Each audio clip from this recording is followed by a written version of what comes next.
दैज्लां बोथोरनि खामानि रायजोफोर, जोंनि गामिया गुबुन बोसोरफोर बायदि देग्लायबो आबाद मावनो थांखि लानाय जादोंमोन। थांखि लानाय बायदियैनो दिनै 15 जुलाइ खालि आबाद फोथाराव फैनानै खोथिया फुनायखौ जागायजेनबाय। न'खरसेयाव फ्राय सानै ओंखारनाय जादों।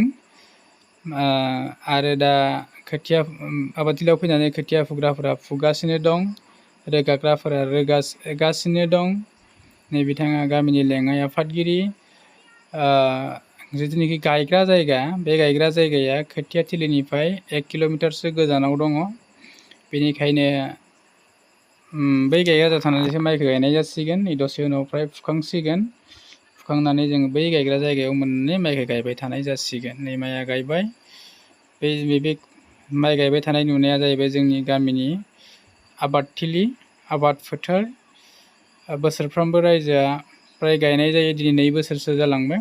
2 बोसोर 3 बोसोर जालांबाय। गुबुन बोसोरफोराव बेक्तिगत न'खरनो थिका होनाय जायोमोन, गोरान खेथि मावनो, बहाबा माइ गायनो बायदि रोखोमनि होनाय जायोमोन आरो।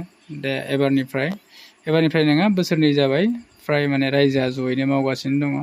फुर्तिनि गेजेरजों, धेमालि खालामनायनि गेजेरजों, रंजानायनि गेजेरजों मुलाम्फाया खम जायोबाबो जयैनो आबादखौ बोसोराव खनसे मावनो होननानै मावनो थांखि लानाय जायो आरो बेबायदिनो दिनै मावनाय जायो।